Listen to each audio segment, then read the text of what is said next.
called to order. I've been requested to announce by the Concordian that they're going to be taking pictures, so if there's anyone that doesn't want to appear in any pictures or publications, you can raise your hand and it'll be taken into note. All right. Thank you. I'm looking my best today. Is that noted? Yeah, there we go. Thank you very much. All right, so moving on, I'll start the meeting with the Indigenous Solidarity Statement. So we'd like to acknowledge that Concordia University is on the traditional territory of the Ganyan-Gehaga, a place which has long served as a site of meeting and exchange amongst nations. The Concordia Student Union recognizes and respects the Ganyan-Gehaga as the traditional custodians of the lands and waters on which we meet today. I have a special request to pass the floor to Souley. So, Souley, the floor is yours. I'm just going to read this out. So to the Concordia Student Union and its councillors, I, Suleiman Alawi, hereby resign as Finance Coordinator and Treasurer of the Concordia Student Union for personal reasons. My resignation is effective immediately. It was a pleasure to work alongside you all, and I will be available once my replacement is chosen to help them transition into the role. Thank you for your support. Best regards, Suleiman Alawi. So I'm going to hand this over to Caitlin. Basically, a lot of stuff's been happening in my personal life that I need to take care of, and I can't really skip out on that, and I don't see a reason for me to stay any longer and split myself everywhere. So thanks very much for everything, and good luck with the rest of the year. Thank you. All right, so the resignation is noted, and it will be in the minutes of this meeting. So moving on, the roll call sheet is going around currently. Yes, Eamon? There's two separate sheets and I'm very confused. Oh, okay. There should be one. There's this one and that. I'm sorry. Okay, they'll be consolidated. Don't worry. Okay. Thank you for noting that. So in that, I have a couple of requests for excusals from councillors Alianor and Dylan, both of whom can't make it for personal reasons, and Executive Gabby as well, who can't make it to this meeting. So it's council's decision if they'd like to excuse or not. Yes? Okay, do we have a second? Sally? All right, is there any discussion to be had on excusing Alianor, Dylan, and Gabby from tonight's meeting? Okay, so all those in favor, please raise your placards. 10,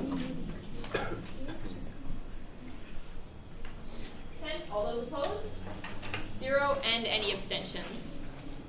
All right, so that carries, and we can move on to approval of the agenda. So at this point, if you have anything to add, remove, amend, now is the time. I'll go around this way. Ahmed. So presentation, the Vancouver Runners, and the November 25th as a motion.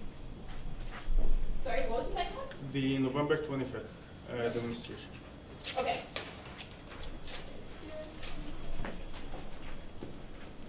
All right, moving along, Awati. I'd like to add sustainability committee to appointments. Okay. Anything else? That's it. Okay, Omar. I'd like to add chairperson to the agenda and substantive. Yep. Okay. Is there anything else to be added? Actually, can somebody just officially state that we need to take student status check out? It's been requested, but the Dean of Students hasn't gotten back to us, so there's no sense covering it. Layla? Yeah. All right. So good. Okay, is there anything else to be pulled, removed, added, amended? Okay. Perfect. So with that, we need a motion to approve the agenda and all items under consent. Yes, Patrick? Okay, do we have a second? Ali? All those in favor of approving tonight's agenda, please raise your placards. 9, 10, all those opposed, 0, and any abstentions? 1. All right, so that carries. At this point, we are on point number 5, which is the presentation run to Vancouver. So I'll let, sorry, what's your name? Akshay, Keyston. There we go. I'll let these two gentlemen introduce their point. Hi, everyone. So I emailed Ahmed around the beginning of the semester about this new project me and 6 other university students in Montreal are doing. So he told us about this meeting and said we should present kind of our project and then what we expect, what we kind of want from Concordia at the end. So I'll start with a little bit of history. When I was 16, I ran from Montreal to Toronto, and that was in high school for a cancer project. So I raised $14,000 for Childhood Cancer Canada. That was with a $15,000 budget, and then 2 years later, me and my 3 friends, we were in CHF at the time, we ran from, so this was summer 2016, we ran from here to Washington, D.C., this time for the Terry Fox Foundation, and we raised another $14,000.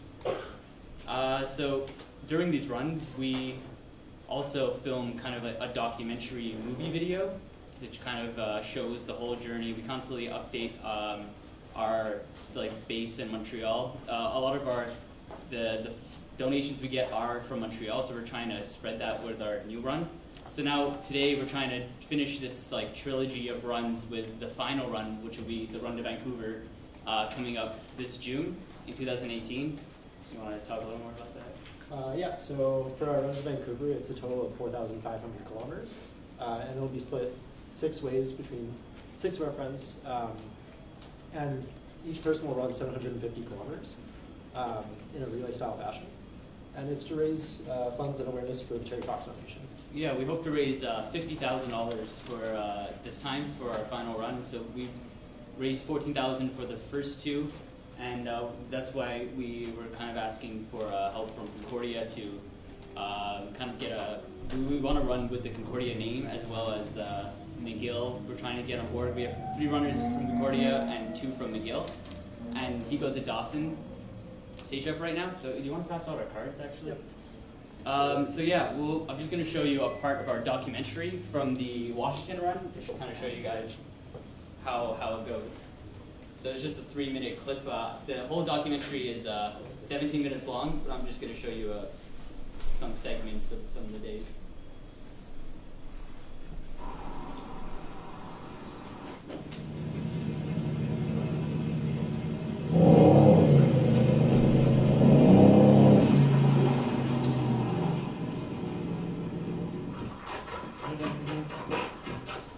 All right, morning of day 3. We're heading out a little late this morning, but we're heading out.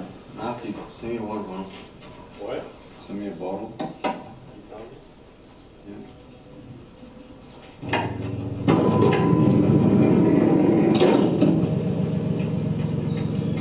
Yo, how's it going? Pretty good. Yeah? Last 400? Yeah. For the day? 24 minutes.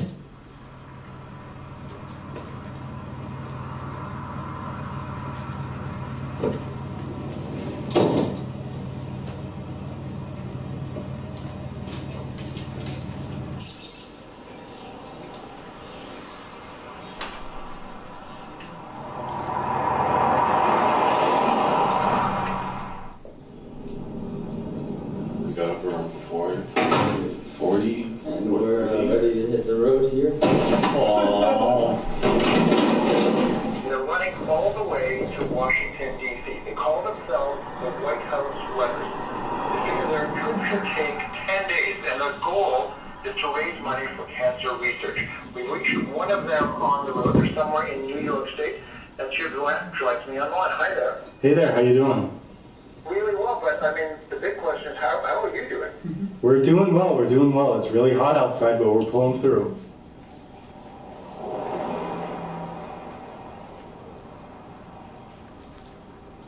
Being able to go out and do things on your own, regardless of what other people have to say. The entire time there have been people saying, well, this is going to be too hard to do, or you're not prepared enough for this, or you don't know what you're doing. We've proven all of those people wrong. We're here right now in Washington, D.C., regardless of what people had said before. We got it, let's go.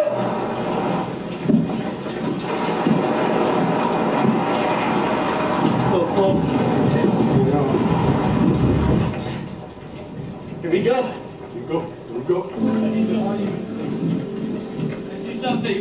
Can you see something? Almost the thing. All these people.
Washington run was successful in that we did run to Washington. We completed the run, but it was a flop in terms of donations. We didn't really raise as much going to Washington than when I ran to Toronto was the same amount.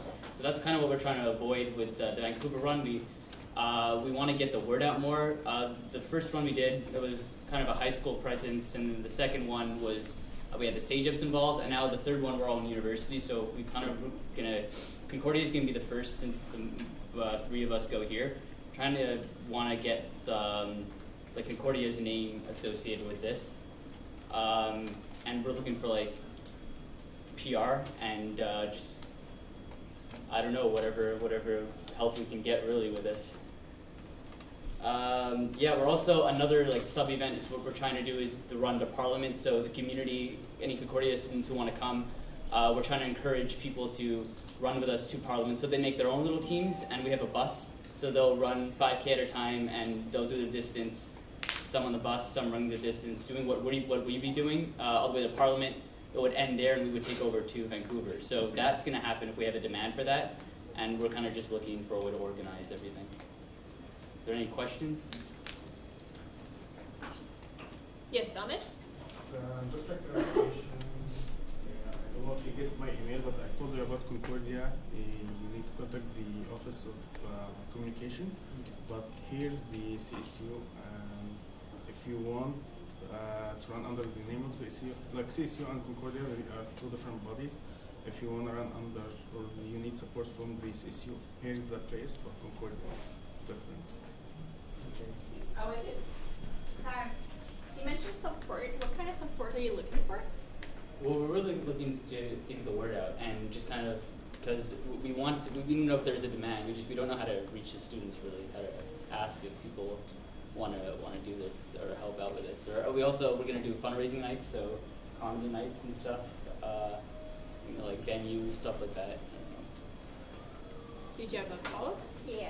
Just to clear up, you don't need any financial assistance? Yeah, we do, but we have a budget. We're hoping we have a budget of $17,000 to raise $50,000. Ahmed sent us a bunch of links, a bunch of people we could send out applications to. He said the student union doesn't actually fund these initiatives themselves. Now what's it? There's no one else speakers list. Yeah, well, is that true? Because the student union does fund initiatives like that. There are a lot of opportunities where you can get financial assistance from... I probably misread. Okay. Because he sent me links for other ones that I could apply to. I didn't know that the union themselves actually funded. Do you want to clarify on I it? can respond to this. On the CSU site, you can find apply for fund, and this fund, it's student, like coming from Concordia and also coming from the CSU, so it's both. And yeah, you can apply for both, but you told me you need press releases and you need to run under the name of CSU, right? Yeah, we need a release. We want the name and any funding too. We have a budget of $17,000. Part of that's going to come from us selling promotional T-shirts and stuff and comedy nights. But yeah, a large chunk of it we are missing. What's it? Yeah. So 2 things. For promoting what you're doing, I think CSU can definitely help you. There's a communication department that you can reach out to, and they can send this part of their newsletter, which goes, I think, every month, every week. And whenever you have an event, maybe they can help you with that as well. For funding, I think you should talk back to Ahmed, because the CSU does have a lot of options where you can apply depending on the criteria of your event. So you can definitely apply there, and you will definitely be able to get some sort of money to help you in your initiative. Okay. Thank you. Does anyone have any more questions or anything else? All right. Patrick, was that a... Oh, yeah. I know, but the way of being funny for them, but they had to apply for it. That's why they had to apply for it. Okay, thank you. So if there's nothing further, thank you, sir. Okay, well, I'd like to thank you for coming to council and giving your presentation. Thanks for having us. And best of luck with your work. Thanks for having us, guys. Thank you.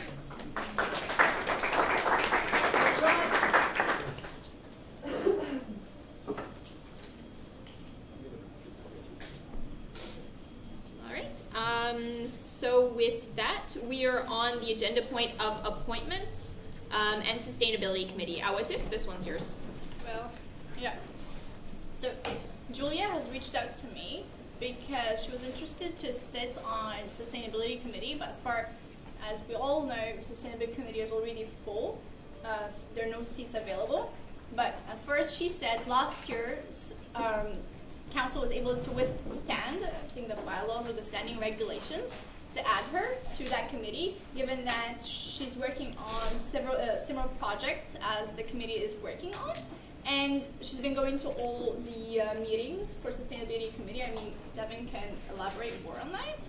So she'd like to be appointed to sustainability committee. Great. Omar? I move to appoint Julia to the sustainability committee. Notwithstanding.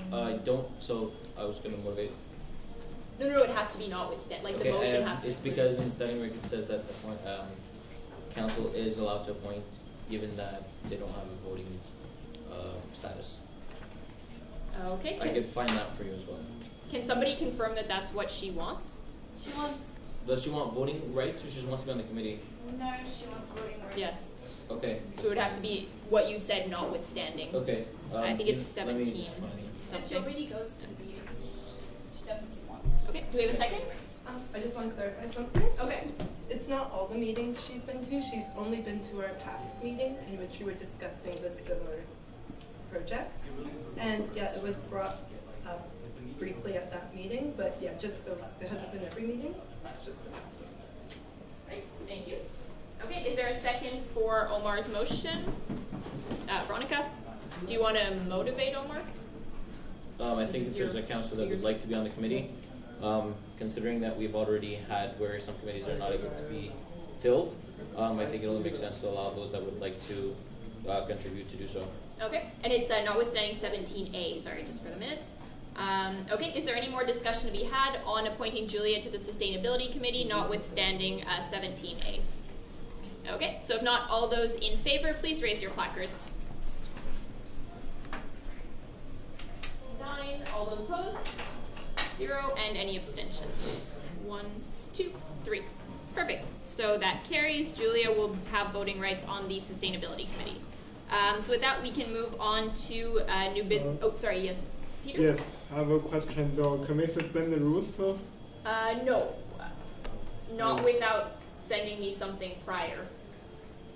Is there something you want added to the agenda? For the appointment? For the appointment? For the Ahmed Abek? For the Abek? I'm not sure I... Yes, Ahmed? AVAC Mobilization Committee? Are you talking about the AVAC Mobilization Committee? Yes. Okay, we can deal with that next time because it wasn't on the agenda now and I don't want to suspend the rules. Actually, I'll just take, is anyone okay with suspending the rules? Sure. Is there any opposition to doing it? Okay, just so we don't have to revisit this later. All those in favor of suspending Robert's rules for the time being? 7, 8, all those opposed? 0, and any abstentions? Okay, so you want to add AVEC Mobilization Committee? Yes? Okay, thank you, Ahmed. Okay. Is everyone amenable to adding that to the agenda? Perfect. Okay, so with that, we can move back to Robert's Rules, and Ahmed, this is your committee. So the AVAC is the provincial association that the CSU is part of. They have 2 seats available for council, and they are working on 2 annual campaigns. The first one is accessible education, and the second one is climate justice. They have a monthly meeting, and these meetings are online.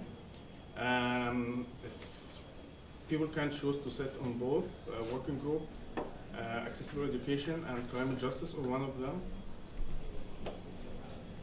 Okay. That's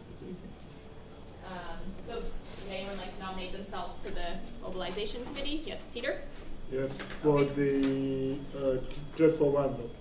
Yes. Yeah. For which one? Is it climate justice? climate justice and accessible education. Just for climate justice. Do we have a second? for Peter's nomination? Awatif? Okay, would anyone else like to nominate themselves to the committee? Oh, point. Yep. Can this point come back every meeting? Because it's like a committee that's not filled yet. You can make a motion after to have it be a recurring, but it doesn't come back automatically because it's not a standing committee of council. So there's no requirement for the CSU to fill it in their regulations. Okay.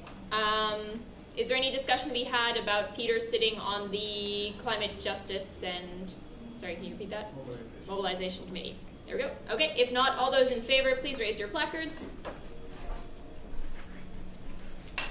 9, all those opposed? 0, and any abstentions? 1, 2, 3. Perfect. Congratulations, you are on the Climate Justice and Mobilization Committee, Peter.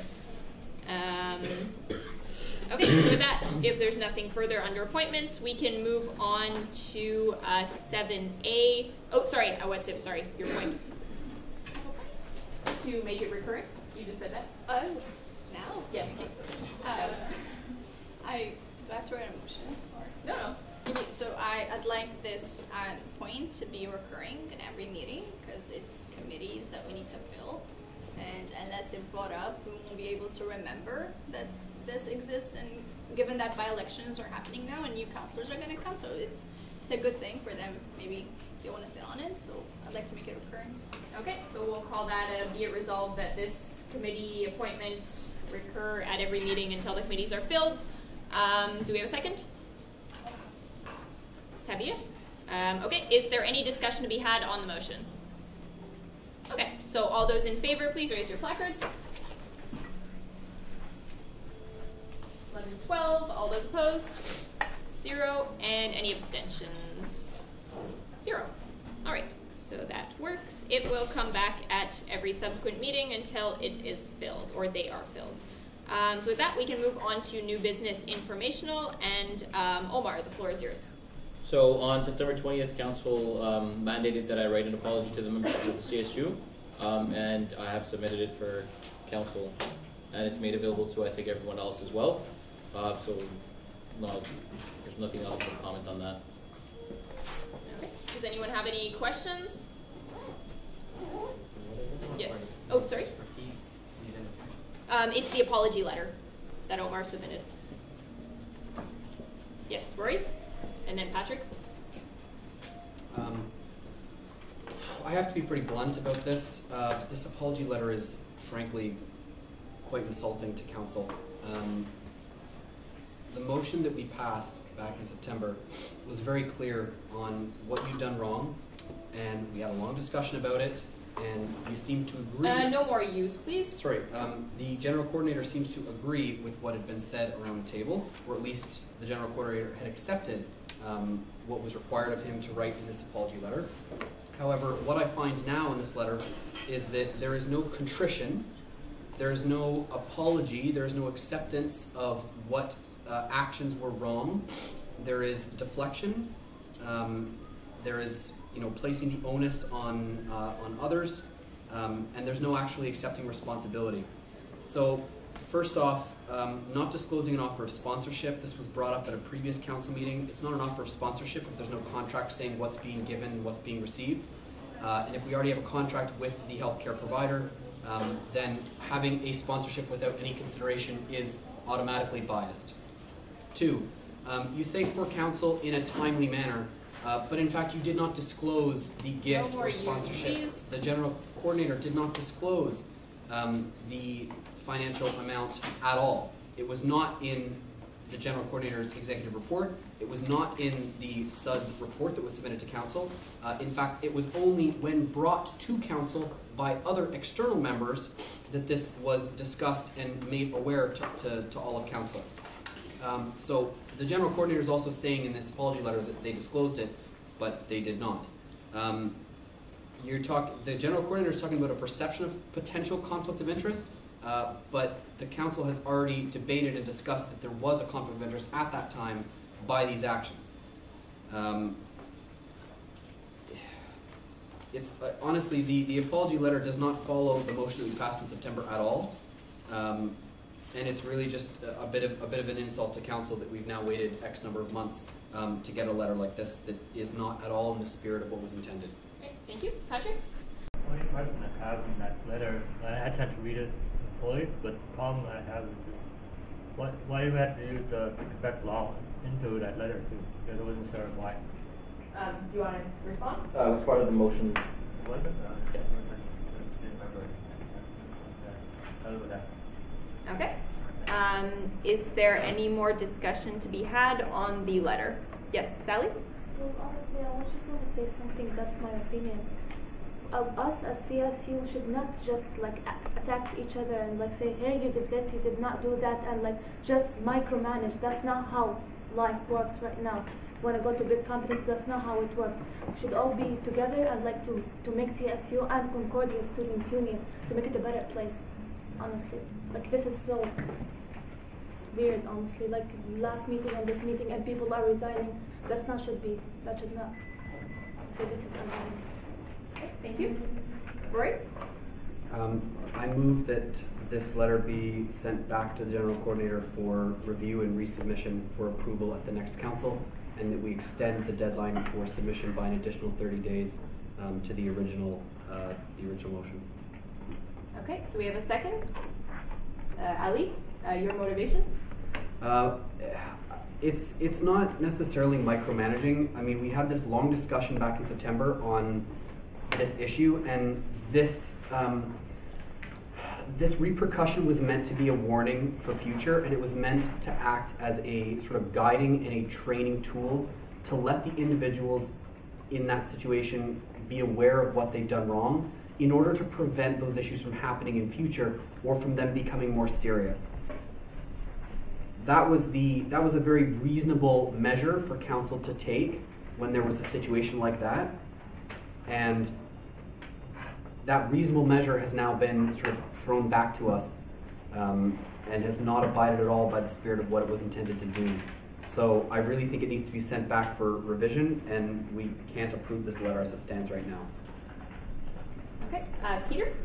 Yeah, so the only thing that I want to say that, I mean, I don't feel it would be right that if we put the Quebec law, because it's only like based on what you guys did, and I know that like in the past that we talked about it to be really from the general coordinator and the finance coordinator, so I just think that it's best that if you can take out the civil code laws, that'd be good.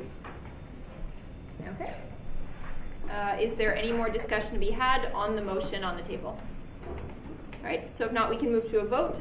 So all those in favor of a resubmission of the letter, please raise your placards. 8. All those opposed?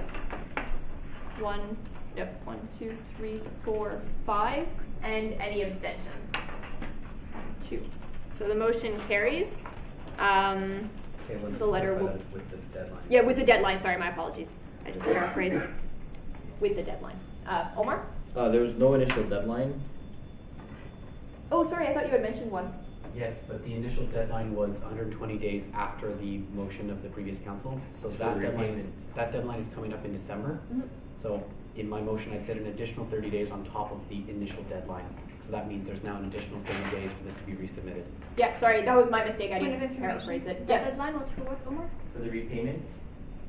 So there was a deadline for the repayment or for submitting a You want letter? to check the motions? Can someone clarify this? I could pull it up. If you want to check the minutes perhaps, because it could have been a clarification that we made during that council after the motion was passed. I'm sure I wrote somewhere. Yes, Ali? I remember in one of the letters there was mention of that. Okay, let's go find the actual source. Well, the actual motion was, yes, you're correct, Aoutif, that it was only for the financial things within 90 days. But I think the discussion after that point during council was that the letter would also be submitted. Maybe not. Okay. For clarification. Do you have it? Yep. No. Are we waiting for clarification? Do you have the motion by any chance? Letter, Mara, was it the 25th or the 20th? The one up. Yeah, it's reimbursement. Okay, so it's reimbursement that we have here? Yeah. I'm gonna look for apology.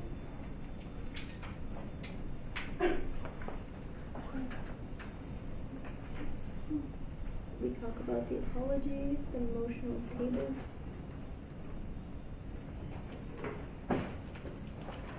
Okay, so in short, there's no motion specifically. There's no motion with a deadline in it. Does that quell everyone's curiosity? Can we interpret it, my past motion as being 30 days? You can move to amend it previously adopted. Is everyone amenable to a friendly amendment of 30 days? Is there any opposition? Yes, Omar? Can I know when's the first council meeting in January? Yep, it's the, give me 1 second. 13th, I think. Yeah, let's just amend it to that. That's easier. Yeah, I'll just find the actual date. It's fine, I mean, we could leave it to January 10th. 30 days, I think it falls within, but also. 10th. Yeah. Okay, there we go. January 10th. Alright, is everyone all right with January 10th?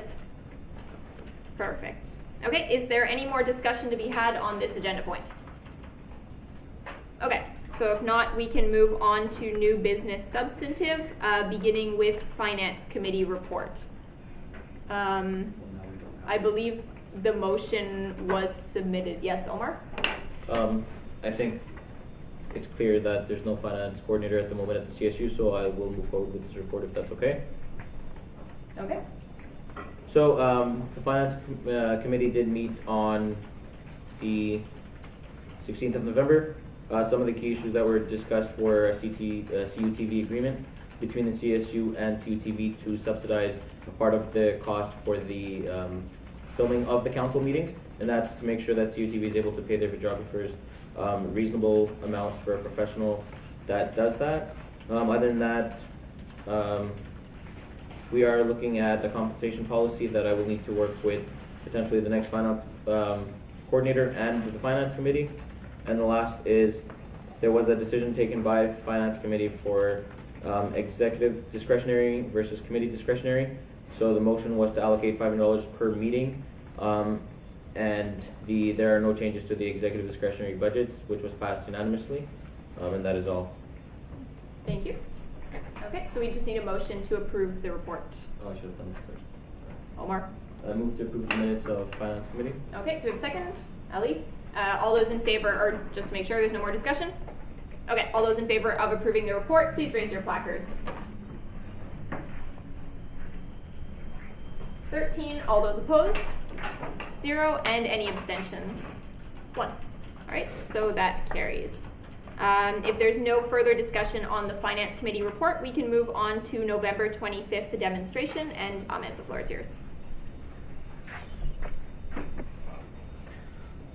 Whereas this issue defends the rights of all minority and marginalized groups on campus, whereas the CSU has adopted a position to oppose the rise of fascism and its current manifestation as the alt-right both locally and internationally, and that the CSU support local groups which carry a similar mandate, whereas Lamut and Storm Alliance have demonstrated clear anti-immigrant and Islamophobic actions and continue their racist narrative, whereas both groups will be demonstrating in Quebec City on November 25th. Be it resolved that CSU denounced their demonstration. Be it further resolved that CSU calls on the municipal government of Quebec to differentiate between the freedom of expression and hate speech. All right, do we have a second to the motion? Awita? And your motivation? Very shortly, unfortunately, we plan to have this demonstration to oppose and denounce the Commission on Systematic Racism. Unfortunately, the commission was cancelled, but they still want to go to protest, and they plan to do it on November 25th. Okay, thank you. Is there any discussion you had on this motion? Okay, so if not, yes, Peter? Yes, so I did have a question for Amanda. What will be the effect after the demonstration? Like, what would cause school or CSU to do so? Do you have a direct response? Because these two groups and their alliance, they have, or they showed hatred towards immigrants, refugees, and marginalized groups. And here in Concordia, we have it's combination. We have students coming from everywhere, and just to assure them that the CSU is here to defend them, and also the CSU denounced this action, and the CSU isn't okay with any group calling for hate or wanna classify us based on anything else. All right, thank you. Is there any more discussion to be had on the motion? Yes, Kemi? Yeah, I'll just build on what Ahmed did. Like basically those two groups are representing the far right. We are having a lot of students here that are like affected by this because they are immigrants or they are visible minorities, and I feel like just like having a stand against those two groups that are marching in the street basically is what the CSU should do. Just like send this clear message that we won't accept it. So yeah. All right. Okay, is there any more discussion to be had on the motion on the table? Yes, Peter. Is this going to mean that the students in these two groups, like the students, are they going to be not having class, and how about the class for the students? Or like, are we like, what would be the effect cost then? Do you have a direct response, I would say, for Ahmed? Yeah. Yeah.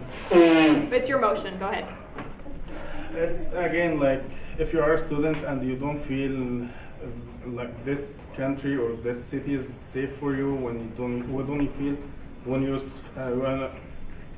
you are afraid about your security and you're concerned about your security? It will affects everything that you're doing. It will affect your study. It will affect your progress.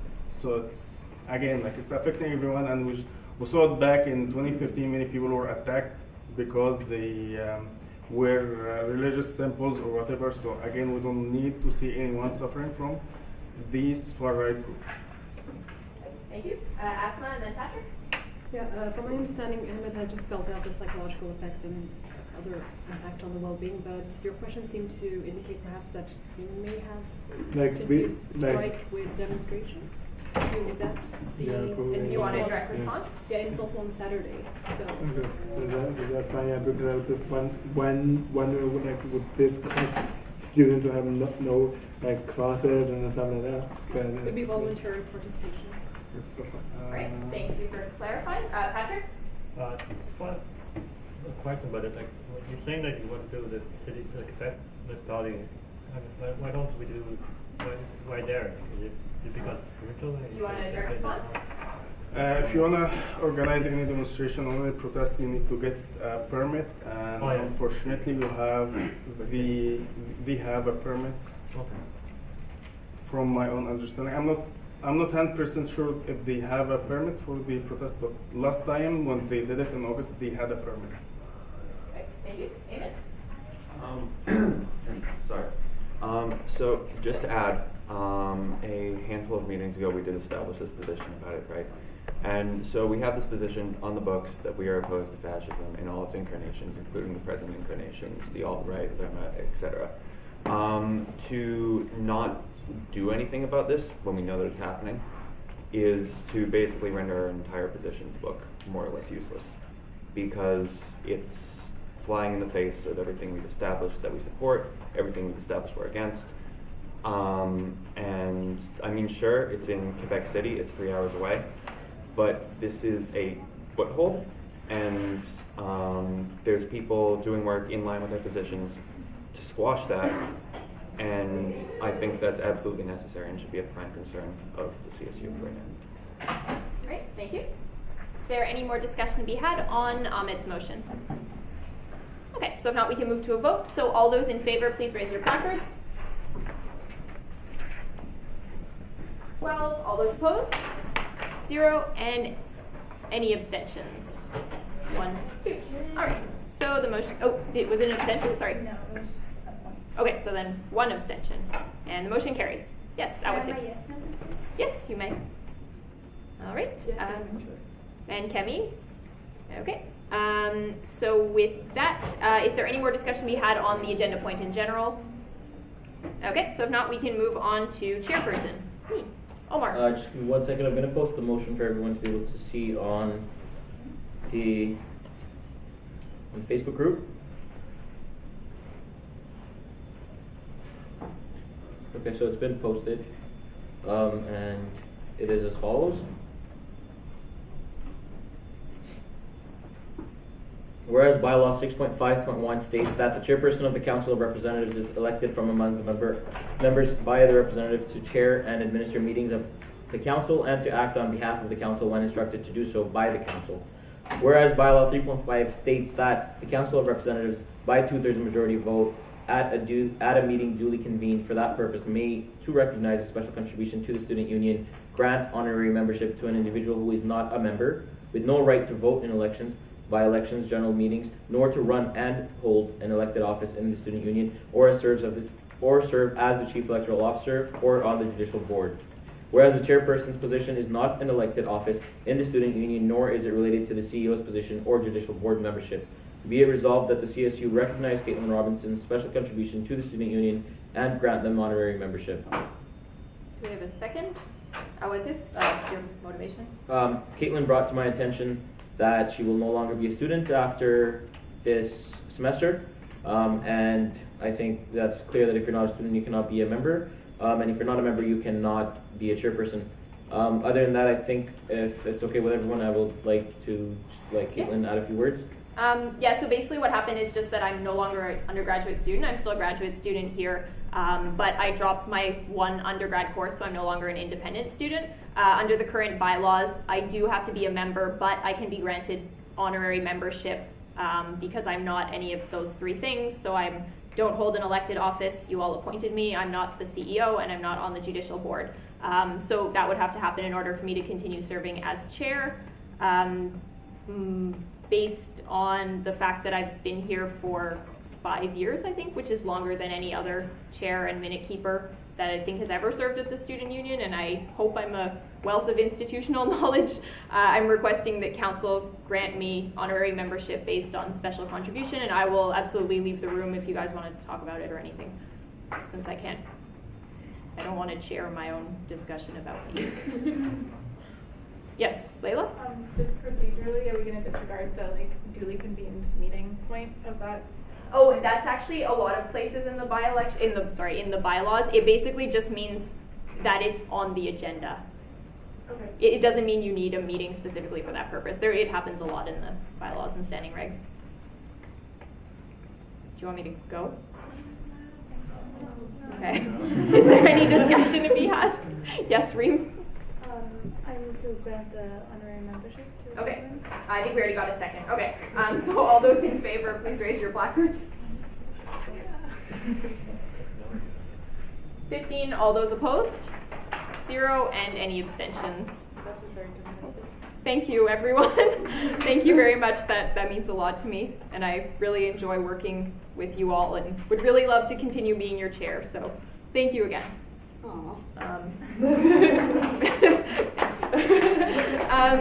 With that, if there's no more discussion under this point, we're at question period and business arising, and I know Rowan has a motion.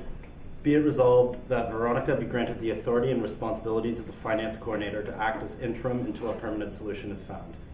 Okay, do we have a second? Ali, your motivation? Yeah, essentially the point of this is that someone has to do it. The finance coordinator obviously has a very important bureaucratic position in the CSU, and without any finance coordinator, or specifically someone who has the authority of a finance coordinator, the CSU would not be able to process any checks, would not be able to do its day-to-day functions. So obviously someone from the executive needs to step in and do that. For sake of why it was done like this, I looked at precedent last year when the finance coordinator stepped down as well. I think it was the student life coordinator last year that stepped in and filled the role until someone else was found. Going to the bylaws, there's the description for how to replace a coordinator that is no longer with the CSU goes through its own process that's going to take time and going to take another council meeting. And until then, we do need someone to fill the role. Yeah, so this motion will accomplish that and allow the CSU to continue Okay. its day-to-day functions. Thank you. So there's some placards up. So I'll go Peter, Awatif, and then Sally. Just a quick question, because I probably missed this. Did Soleil step down, or what exactly is? Because if Soleil is not stepped down, why do we need? Just to summarize, the finance coordinator resigned at the beginning of the meeting. Okay, Awatif? I have 2 questions. Was this done willingly? Like, is that coordinator willing to fill the role? And if so,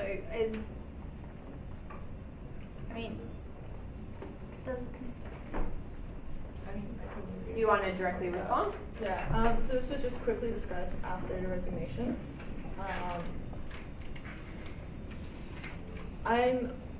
A lot of my role is already accounting, and I already work closely with Sule and the accountant at the CSU, so it's not, like, I will be doing a lot more work, but it's, like, the learning curve won't be that big.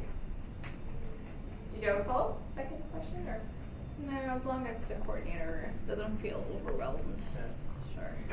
Great, thank you. Sally? I was my question. Yeah, I want to be clear, like, I don't think council can expect Veronica to do 2 full coordinator jobs. That's a bit ridiculous. Obviously, like, one human can only do so much.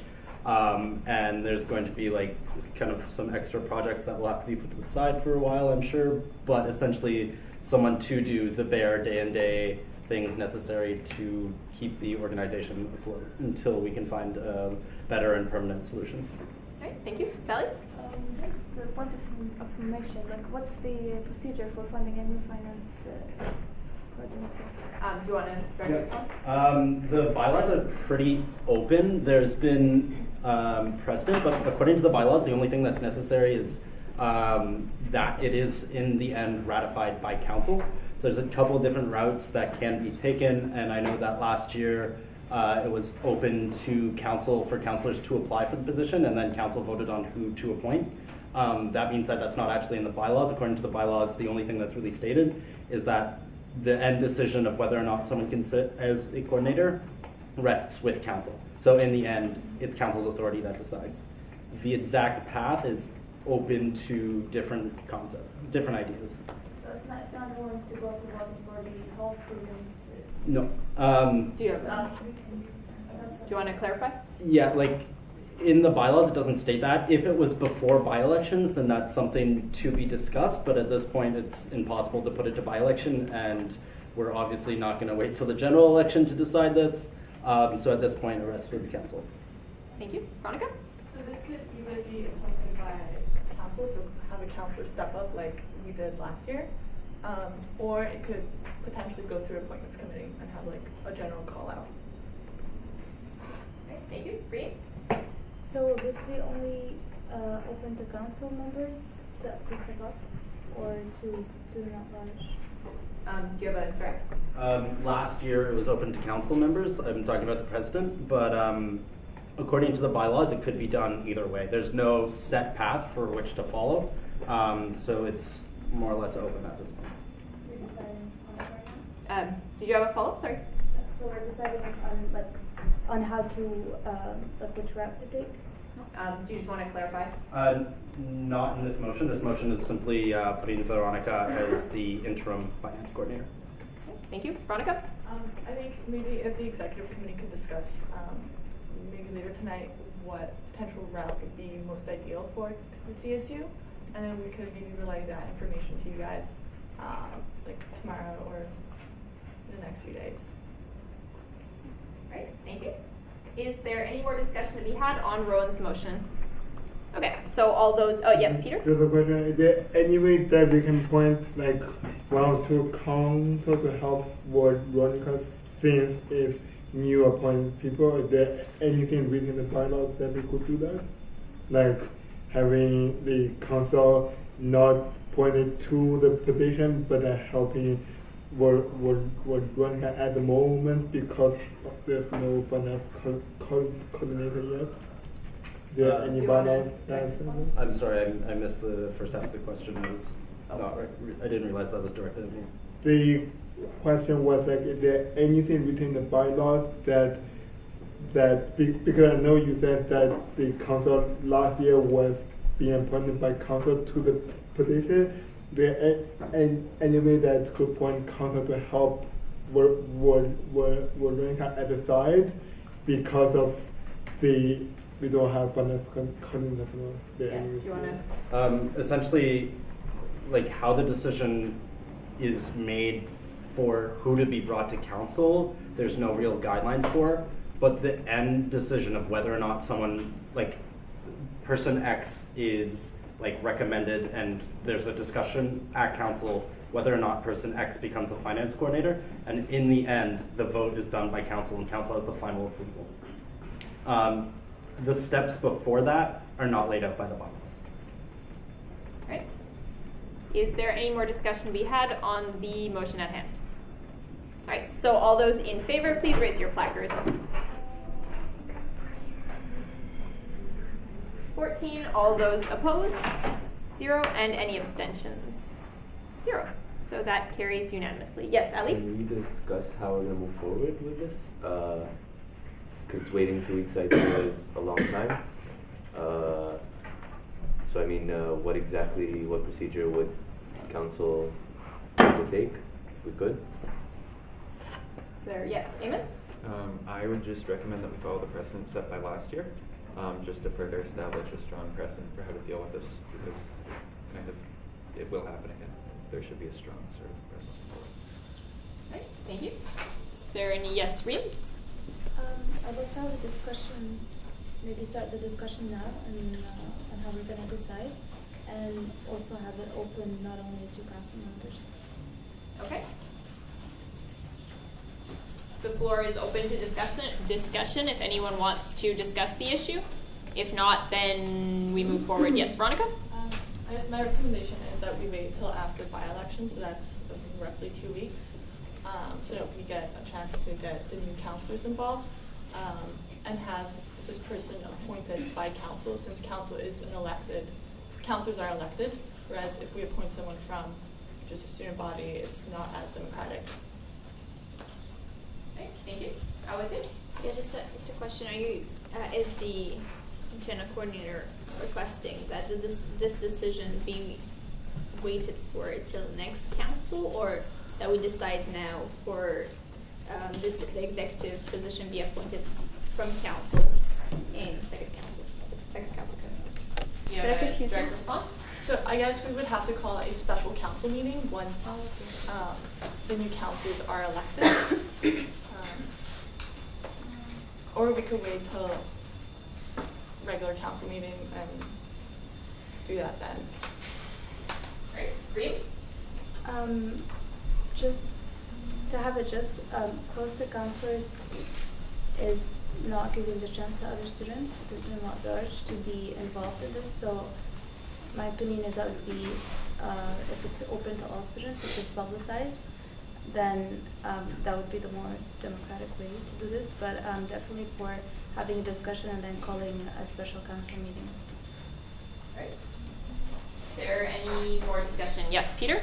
Yes, just have a question though, because I think like it's only the people that are on the council are allowed to do the job. So I'm just not sure about what you just said about the open to other students. So I'm just, can we have a direct response from chair or someone that is there anything stated in the bylaw that could open to other students other than the people that are sitting on the CSU council? Can we have a direct response from What was the question? Sorry. Like, because I know like she was just saying to open to other like students who are not on council, but is anything stated in the bylaw that we cannot do that? Well, the only thing stated in the bylaws about executive vacancy is that the general coordinator may fill the role of a vacant coordinator. However, they may, as may someone else. It's not stated that they must be the one. So in that sense, that's the bylaw that talks about that. So. Yes, Ahmed? Just to be on the same page, so this position, it will be like students from Concordia or only counselors, like to step in?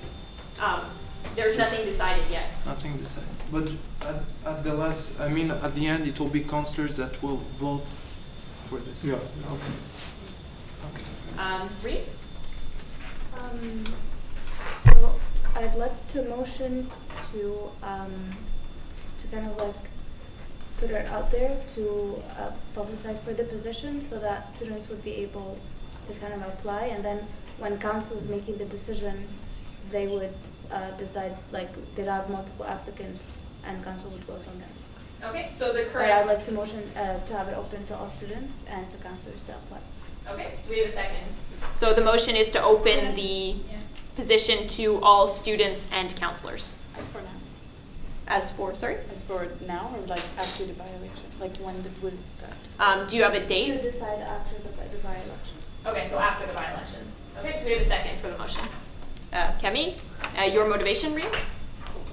I think it's like it's a CSU position that is open. The way like how the CSU is usually filled is that all students like apply, anyone can apply. So the fact that we have a vacancy now, other people should also have the chance to fill it in. So it's just, I see it as being more transparent and more open. So if this is announced and students at large have the chance to get involved with this decision and have a chance to like come forward and be able to fill it in, okay, that would be the ideal scenario. I have the speakers list of Eamon, Peter, Rowan, Tabia, Awatif, and then Kemi. I think it's an important sort of distinction to recognize here is that this isn't a job like a CEO or anything, which is appointed through council. It's something that's usually voted on and something that's usually elected. So the idea of putting it up to a sort of job appointment type thing I feel somewhat uneasy with that, and I would propose the idea of I guess of making it public knowledge that this vacancy exists, but that that it will be appointed by council, appointing councilors, and that anybody that's elected, there is a potential for them to fill that vacancy. So it's just people electing based on whether they think, just another criteria for people to say, oh, I think this person is good for the job, that they know that they could be in that position. All right, thank you. Peter? So I basically also have the same feelings with like for this position. My only concern right now to open to all students would be if they don't understand the role of CSU, then would be really hard for them to do it that first thing, and then they need to understand how CSU functions, how council functions, and all that. So in that case, I would also strongly recommend that we just point either to council only, or have the requirement saying that they need to know how all the CSU works and everything works. Thank you. Tabia?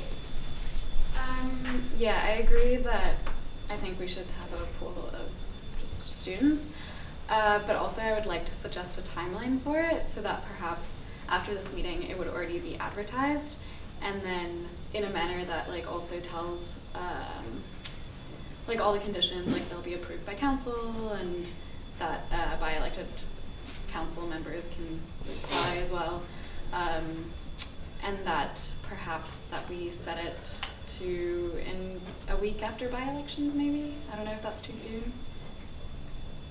Okay. Was that an official amendment? Or, well, can I get a feel of the room? Okay. There's no discussion. Rowan? You're next on speakers list. Okay, yeah. Yeah, so a few things that have already been said, like, I agree, like, this is meant to be an elected position. I think getting someone from in-house, aka from like inside the CSU already, has a lot of benefits, and that includes things like knowledge of how the institution works, And another really important one to me is working relationships. Looking at the fact that it's an executive team and someone's going to be coming in partway through the year, I think it's very important that this is someone that a lot of the executives have already worked with. I think that that's something that's very beneficial. And I think that that's something that the executives would have with counselors that they wouldn't have with students at large. A lot of students at large, you know, like let's say someone could put on a good resume, etc., but difficult in actual working conditions. Meanwhile, most of the counselors have worked with at least one or two of the executives, and they know how this person works, and they can like kind of anticipate that and react to that. And once it comes to like closed session discussions, are able to say, you know, yes, I'm comfortable working with these candidates, or no, I'm not comfortable working with this one candidate because, and like things like that can be brought out because they've already worked with these people to some extent. Yeah. All right, thank you. Next I had Kemi. Sorry, what's it on the speakers list? Harrison. Okay. Then Kemi. Can I have a refresh on like the motion because I'm not sure about what I'm going to say. Do you want to just restate the motion? So an election. So the motion is that it would be open to student at large and to council members to apply for this position. To apply for the, but to kind of like apply to be elected. So yeah, and to also publicize it to the student body. What I'm confused about, and maybe somebody can clarify. So we would have another election for the financial coordinator? No, it will be appointed. Appointed by council, Okay. but not only councillors can. Yes. No, sure. Okay, that's great. Okay. Thank you. Reem, your speaker's turn. Yeah, so on that,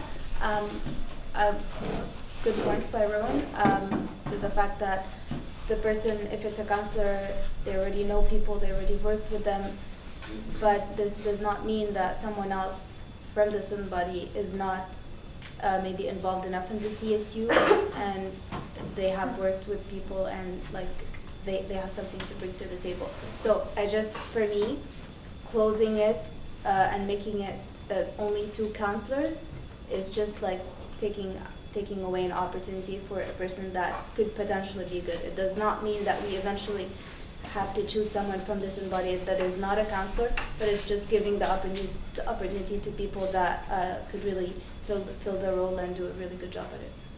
Thank you. Veronica and then Michaela. Yeah, I think it's a good point that it's important the executive team are comfortable working with the people or the person who's going to be the new finance coordinator.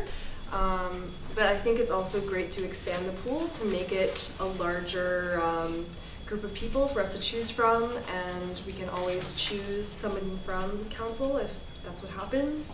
So I don't see an issue with expanding the pool further, and there's a lot of students who are not part of the CSU right now who have been involved with the CSU who might want to be involved again or in other student groups that might have a lot to bring. Okay, thank you. Veronica? I would like to amend the motion to add that this call out will occur through the appointments committee. So just the same process as we appoint the CEO. Okay, do we have a second? Ellie, your motivation? I think, well, it's kind of obvious someone has to do the call out. I think the appointments committee is quite familiar with the process and bringing it to council. I think it's just the right procedure. Can this amendment be considered friendly before we move on to the speakers list? Is there any opposition to this being done by the appointments committee? Okay, is that opposition, Peter? Okay, so then we'll move on a speakers list on just this amendment. Yes? Just, like, again, I understand the reason why you wanted to go through the appointment committee, but right now I just feel not sure that if it does go through the appointment committee, then what if someone who does not know CSU and then come into this and then work as in a box, then would be really hard to coordinate after all. So I would really feel comfortable if we have someone who is either already worked in CSU or are already having relation with CSU, so that way it will be easier to work. I just don't see it. Right, thank you. Awatu? That's my question. So, appointments committee will not only do the call out, but will flash out the applicant. Do you have a direct response? I mean, like this would be like if any graduate student applies, or we often get like people who aren't even students, but like actual like lawyers or businessmen applying for these jobs. So I think it's just kind of like a filter. And yeah. Thank you. Did you have a follow-up? Sorry. So just to clarify, it's not to evaluate applicants in the committee and then send what the committee thinks is good to the council. It's just to check that all applicants follow, let's say, setting regulations or bylaws according to that criteria. Okay, correct. Yeah. Okay. Rory? I guess it's just for a position that's this important. Like for procedural sake, I agree that appointments committee is the best group to sort of bring it forward and get submissions. But I think because this is a coordinator position, the final decision should be at council. So I would really like for it to be that it's brought to council at the end, and maybe even with like 2 options or 3 options, like 2 or 3 recommendations, so that it's not like here's one candidate, but here's 2 or 3 for council to choose. Here's their resumes. We can have them in for an interview. I know it seems pedantic at the council level, but for a position like this, I think it's important. Thank you. Veronica? Yeah, so obviously this is what appointments committee would do. We did this with the CEO. We had 2 at first we only had 1, second time we had 4 or 5. So, and it's ultimately council's decision. Thank you. I would do. So I'm not sure. So with the CEO, appointments committee did actually flush out who's gonna come to council or not. Is this gonna happen with this? Do you have a direct response? I mean, if like the cover letter, the student doesn't understand what the role is and is just applying as like a part-time, like 5 hours a week, then I think obviously this isn't someone that the appointments committee would suggest for an interview at council. All right, thank you. Reed? Yeah, can we have this in a way that council would get all the applications? So what happens in the appointments committee is just to see if like the criteria for the application was met. So like the paperwork type of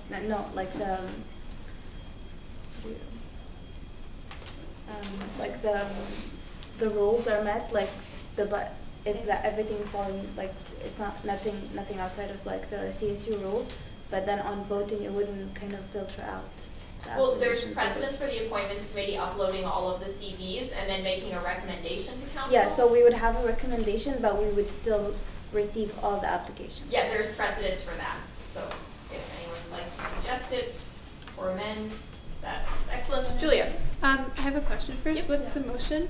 The motion on the table currently is to have Veronica act as interim. Is to have the position of finance coordinator posted to the public and be open to the public and councillors alike. Mm-hmm. And the amendment on the table is to have it go through appointments committee. Okay, so what I would have to say on that is I was here last year when like a very similar thing happened, and what we had a special council meeting where all the applications were being reviewed. So I mean, appointments committee is pretty cool. Maybe like someone who's on appointments committee who's a councillor would like to apply. So I understand if that's like the reasoning that people are like talking about as to why it should go through council as a special council meeting or something. But I would suggest having the posting just put online and then have a special council meeting date like set by someone, and then all the interviews could happen there. And if there's like appointments committee, anyone who's not applying to the position could maybe meet at the deadline, and like the deadline before the special council meeting happens, and then like maybe make like recommendations about if there's people who are qualified, if there's people who are just not qualified because they don't understand the job. It'll make council's decision easier and it'll make council run more smoothly. But I mean, I understand in that case, but if no one from appointments committee wants to, then like they could still do the same process. So I think it's something that council should consider. Special council meetings exist for a reason. Right, thank you. Kemi? Yeah.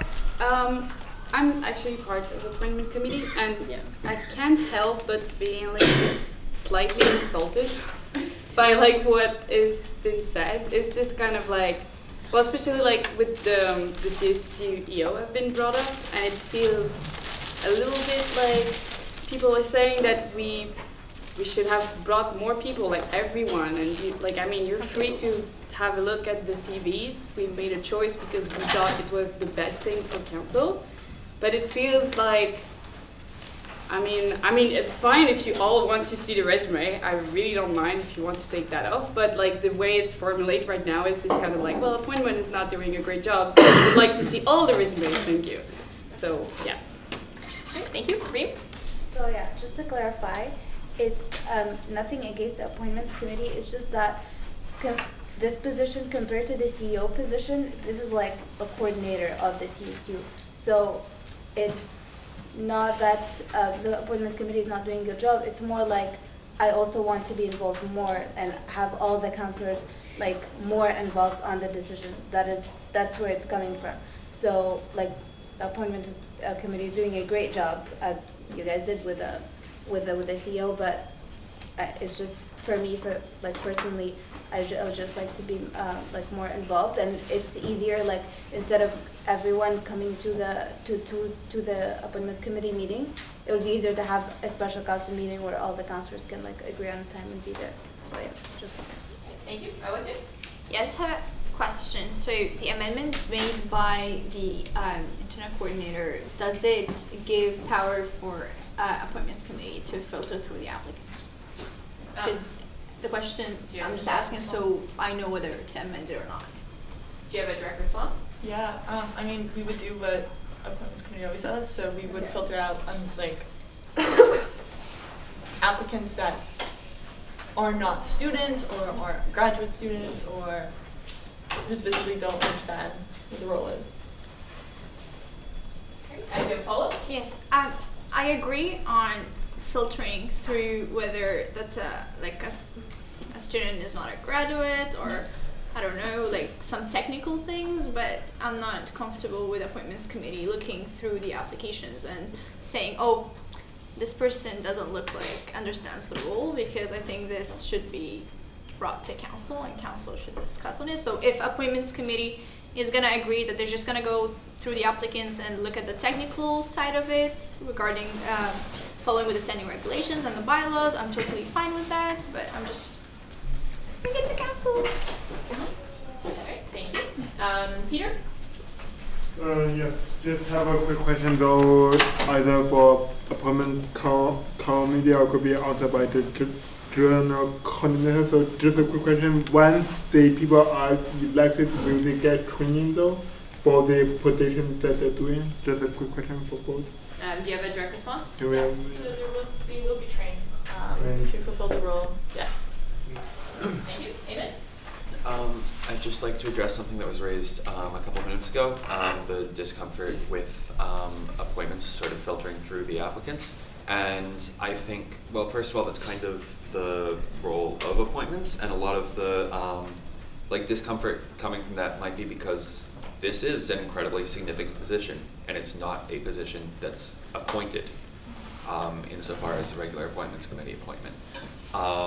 One of the reasons I believe that it was previously appointed from within council is, again, to stress that this is already an elected position, and there is there's some legitimacy that comes with that that's not necessarily present if someone's just being appointed by either by committee or by council, but externally without ever having been voted on their qualifications as a representative in student government, be it council or executive. Yeah, that's my piece. Thank you. Veronica? I would just like to amend my amendment to include that we will all only filter out like the technicalities, so whether they're a student, whether they're a undergraduate student. Okay, do you have a second, Reem? Do you want to go big? I mean, it makes sense. If council wants to be a little more involved and see every applicant, then why not? Okay. Is there any opposition opposition to this amendment. So it's basically just have appointments committee filter out the CVs that are ineligible based on the standing regulations, bylaws and standing regs. No opposition? Okay, we can consider that friendly. And we're back on the main amendment. Main speakers list, which is Rowan. I rescind. Ali? Reem? Okay, there's no one else on the speakers list. Okay, so at this point we're voting on the amendment, which is to have appointments committee review the CVs and only weed out the applicants who are ineligible based on standing regs and bylaws. Yes, Layla. I think maybe I got forgotten on this. Oh, sorry, no possible. Sorry about that. Is it okay if I speak now? Yeah. Sorry for this one. I fully understand the desire to open this up widely, and ultimately that wouldn't be something that I would like get really angry about happening, but I am concerned, and some people have mentioned this already, that we are all here by election, which means that like many, like at least several hundreds of people were involved in us being where we are now. We had to have people sign nomination sheets, and we started this position with with a certain amount of responsibility and knowing things about the CSU and in even what we undertook during our campaigning periods. And also we were all elected on some kind of platform. And my concern is that if this is viewed simply as a job to be filled, that the concept of representing many students will be lost. That if someone is here because council chose them to be here, their sense of obligation may be more to council than the people they're supposedly representing. To me, that could wind up being a strange dynamic to how we take on our roles. And I think there are many, many ways to be involved in so many aspects of school and student life and student engagement. And it seems to me like that opportunity exists in the form of by-elections that are happening like right now, and there are many other things for where we are in the year and for what is needed of the finance coordinator, especially in being familiar with so many things that we've talked about at council over the past few months. I think it would be more appropriate, as was done last year, for the person to be appointed from council, if only because if you think of the millions of tiny things that we've discussed over the past 6 or 7 months, that person most likely won't be incredibly familiar with them, even if they do familiarize themselves with the bylaws and the standing regulations.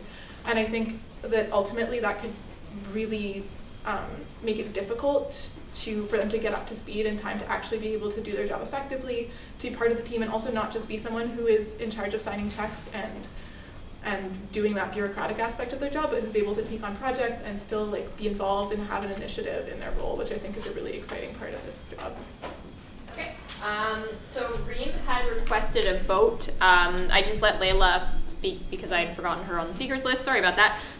So right now we're just talking about the amendment. So what we're voting on isn't the motion as a whole to post it to the students and to counselors. It's just to have appointments committee do their thing with the CVs as we discussed before.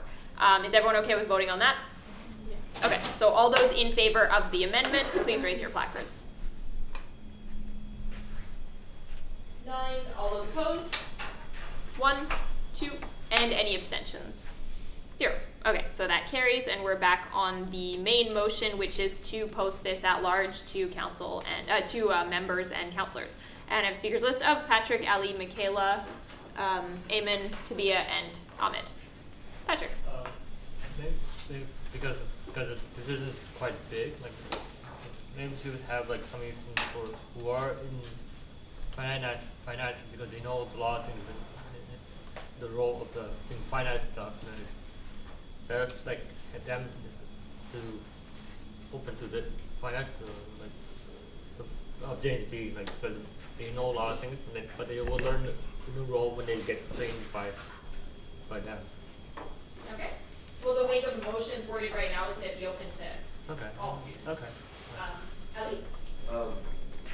As much as I agree with having it open to all students, which is very nice in the side of transparency and all that stuff, it is also important for us to understand that, as mentioned before, the weight of the position. And usually when it's open up to everyone, we have a training period at the beginning for these positions for about a month, which is the month of May, this won't be the case. So it's going to be very, very different.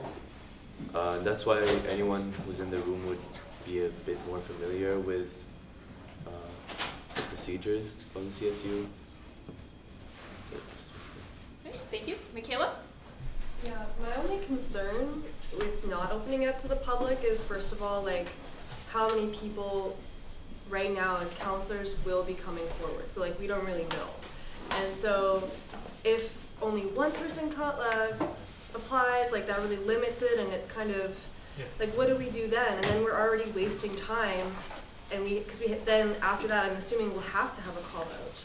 So I'm just thinking doing it all at once, to me, is a way that's slightly maybe more efficient, and I understand, like, this is a very important position, and I just think it would be something to do all at once wouldn't necessarily be bad, because we'd be still considering what everybody has said in the room, that it's important that we know who we're working with. So if that is what people agree upon, we'll choose somebody who is going to be good for the job and possibly already a counselor. So that's just my concern, is that we might not have a reasonable amount of people to look through for the position.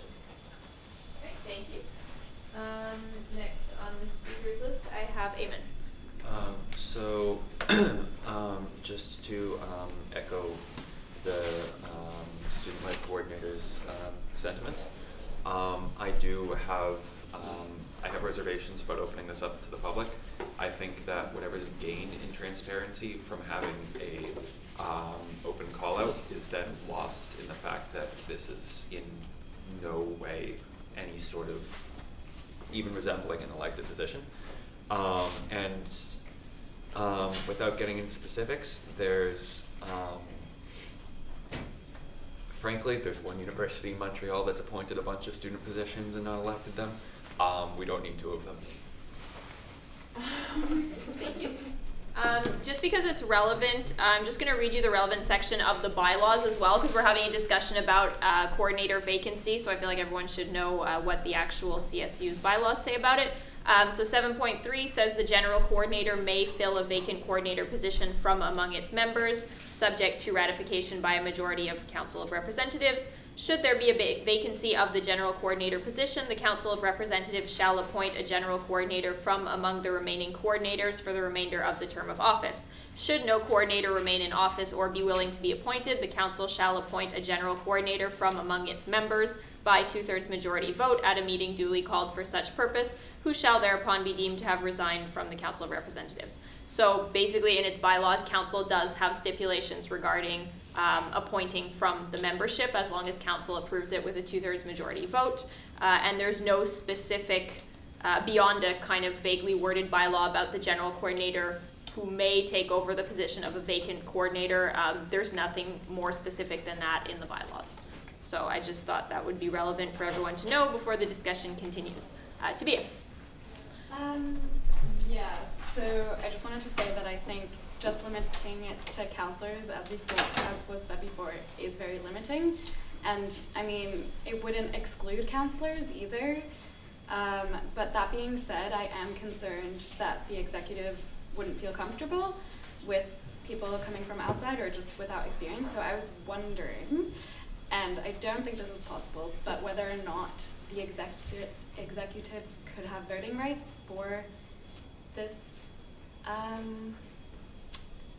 It would be against the bylaws. It would, okay. Or then in the very least that maybe after we've had all the interviews that the executives could give their recommendations and that these recommendations will be taken into account. Thank you. Ahmed? Yeah, concerning this, I was maybe suggesting for students like outside to fill a form and to get some signatures from students why this position is, you know, relevant for them, and I think it will maybe it will resolve this problem of you know, votes and. Great, thank you. Peter? Yes. So I completely understand that it seems like right now that we might not be able to get a lot of students coming of the bylaws. But my only concern right now with opening to the public is that what if we get someone who are okay with the job, but they have no idea what we have talked in the past few months, like Leila said, and then they won't be able to catch up. So then they will have to resign again. And if that does happen, then it will be a problem again.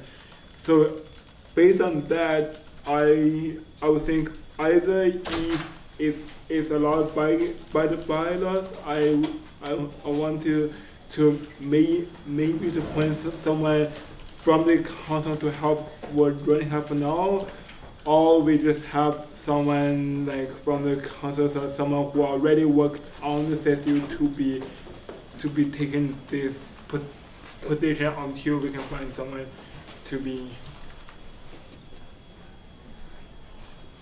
All right, thank you. Charlotte? Just to take the concerns raised by Veronica and also the point raised by Michaela about the fact that we don't know who from council will even have the capacity to put themselves forward for consideration, and if these counselors who do have the capacity are even qualified for the job. I would like to amend the motion, if that's appropriate, to include that the vacancy of the position could be advertised to students at large, but that it be made known that priority will be given to counselors, and that it's recommended that if you want to take the position, that you run in the bylaws to sit on council. That you, sorry, about the bylaws? That it would be recommended that if a student at large wants to run for the position, that they are recommended to run to sit on the Council of Representatives, so because it will be made known that priority will be given to counselors, but that will make it so that we're being transparent about the vacancy, and so that all students do know that they have the option of running. Okay. Do we have a second for the amendment? The amendment is basically that it be publicized, but it be publicized with priority given to counselors, correct? Yep. Point of information. I'm not sure if it's counts, but I'm just a bit unsure about something.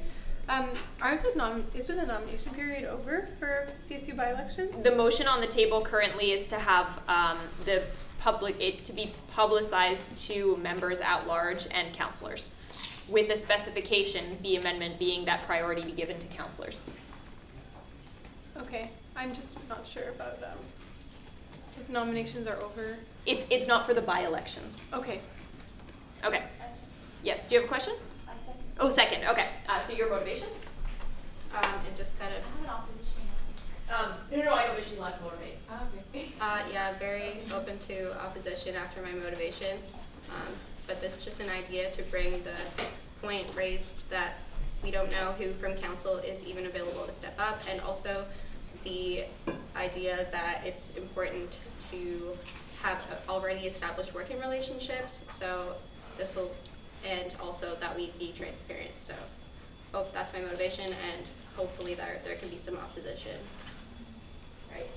So I have a speakers list for the amendment of Awatif, and then Kemi. Yeah. I'm only opposing it, not regarding its context, but regarding the fact that it beats the background of the original motion. And I'd love Reem to correct me if I'm wrong. I think Reem's original motion was to allow students at large and counselors to compete on the same level. That's my understanding, unless I'm wrong. Okay. It doesn't change the nature of the motion specifically. It's more of a specification to the motion. So I'll allow the amendment. The motion belongs to council, so it's no longer the movers after it's been seconded. So whether or not Reem agrees or disagrees with it, at this point it's the floor's motion. I just like Reem to clarify. Well, I'll give the floor to Kemi since she's on the speakers list, but like I said, the motion no longer belongs to Reem, it belongs to the room. So I'll put you on the speakers list after Kemi. Yeah, so concerning this modification, I'm not sure about it because I feel like it's a bit obvious that people with more experience will be prioritized. It's just like when you apply for a job and then somebody else with more experience exactly on this, not exactly on this job, but like in something related to it. But yeah, it's my opinion on that. Point of information. Yep. I want a clarification on the amendment. I'm not sure I understand it very well. It will be publicized that the priority is given to counselors, yes. or so it's about what's being publicized, or about how the process is going to happen? Well, it's, I mean, assumedly if it's publicized that way, that's how the process would go as well. But currently, yes. Exactly that, the amendment, if you could elaborate on that. Point of information too? Do you want to specify? Yeah, my amendment was just for specifically the publication. Okay. Sally? Point of information, can you repeat Reem's motion? The motion is to have the position of of finance coordinator be publicized to the members at large and to counselors as well. Counselors are members as well. That's the first motion. And the second, the amendment is to have priority be given to counselors. So that's what we're talking about right now, is whether or not council wants to have it specified that priority be given to counselors in the position of the VP Finance. Yes, Reem? Yep. Okay. I'm not sure what to think about this, but wouldn't writing something like that kind of discourage people from applying? That's the, like, I just want to understand how would it help filling the position if we post it. I just want to see what everyone else thinks. There's no speakers list currently. Yes, that was it? I agree. Okay. Patrick? Well, I agree too, because I find it might be wrong to do that way, because I don't think that will encourage people to apply for it. Okay, so there's agreement to what Reem was saying. Yes, Khadija?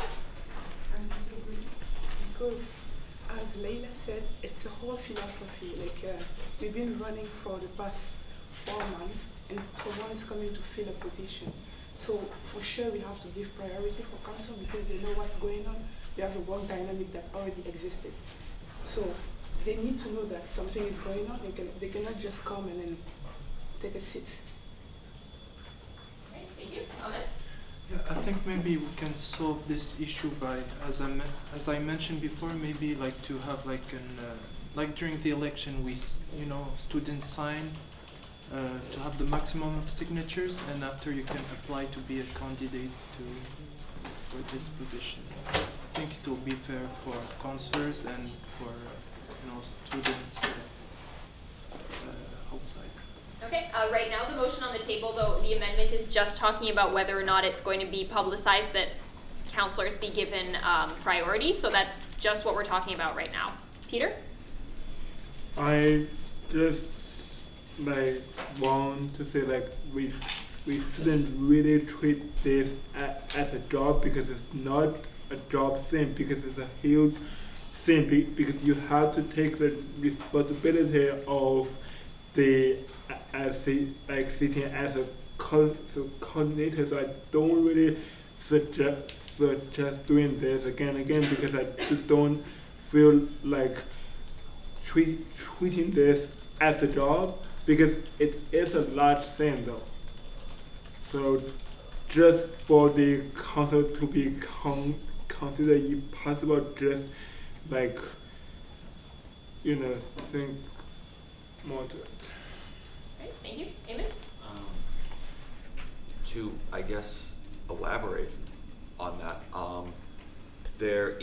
I think there's a contradiction between what the position is and what we're treating this.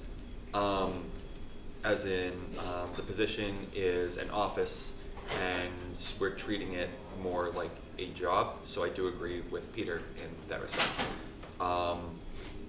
And I think that these ideas to give counselors priority, or I'm sorry, I completely blanked out. What was Ahmed's? That people collect signatures. That people collect signatures, right? At that point, it's basically splitting hairs between that and being actual elected candidates, and neither of those things really seem like a good resolution to the contradiction that's present between it being a job and an office. I think to actually reach some sort of conclusion there, there needs to be a hard line set that's based in precedent that we've done this one way before. It should continue to be done that way, because that's in line with the actual requirements of the position as an office. All right, thank you. Ahmed? Just to answer about this, I think like to have a minimum, of signatures. For example, I don't know, 40 signatures you can apply for this position, and after counselors and will like look through the CVs of each candidate, and after we'll vote who will be the best one for this job. Thank you. Reed? I'd like to call to question on the amendment. Okay, do we have a second? Kevin? Okay, so can you repeat it, please? Yeah, the amendment is that sorry, I should remember. The amendment is that priority be given, it be publicized with priority given to counselors. Is everyone okay with that? Mm-hmm. Okay, so all those in favor, please raise your placards. Point of information. Yes. Oh, never mind.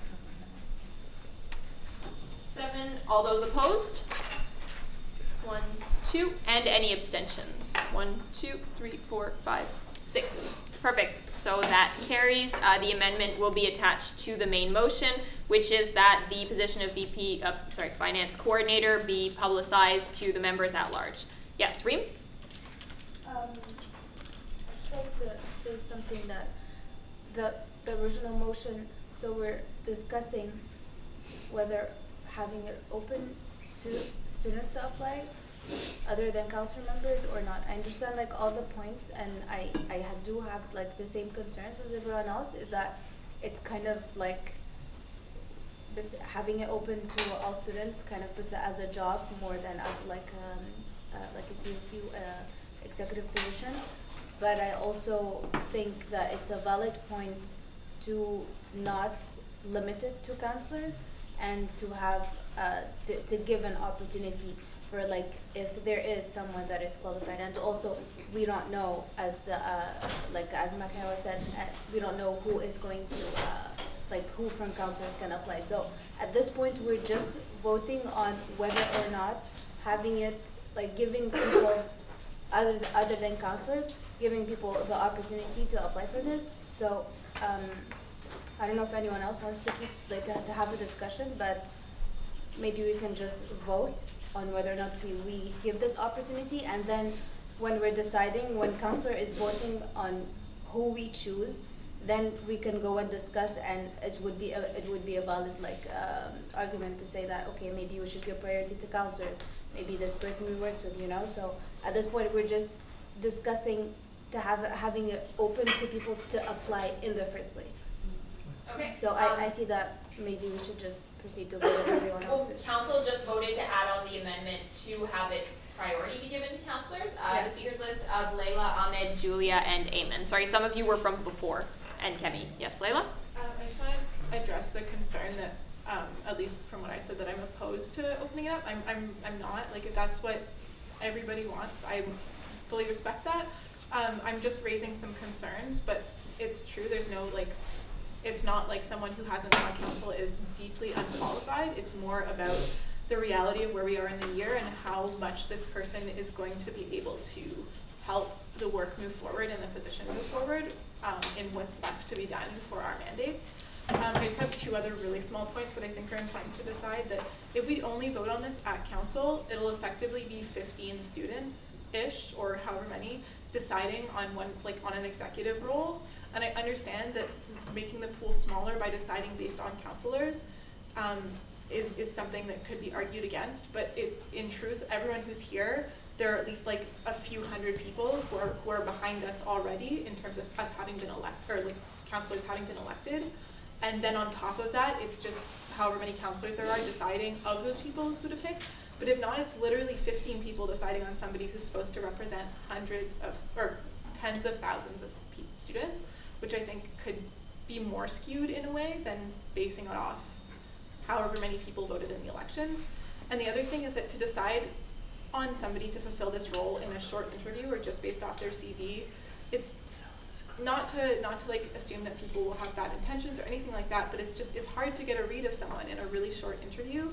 And for a job that isn't just, or like for an office that isn't just about fulfilling a task on your own, but is about collaborating and is about understanding a large amount of things that intersect, I think I would be concerned over making that decision as only 15-ish people in the span of maybe 15 minutes. Okay, thank you. Ahmed? It was the speakers list from before because all the amendment ones got wiped out. I have nothing to add. Okay, Julia? I heard earlier that we think maybe having 40 people sign, is that it? A certain amount of people sign. I think that if council is deciding on something, then council should be doing that. That's what happened last year. I don't think having signatures makes sense if it's an appointment. If it's not an appointment, then it should go through elections. And if it's not going through elections, it should be an appointment. So I'm just confused about the point regarding the signatures. Maybe someone can clarify for me. Did you want to clarify? Yeah, concerning the signatures is like just like I think everyone in this room had some, you know, they went through the process to get the signatures and after, you know, the votes. And I think with the signatures, it just, you know, it gives like an approval that some students are supporting this candidate to be part of this position. So it's just.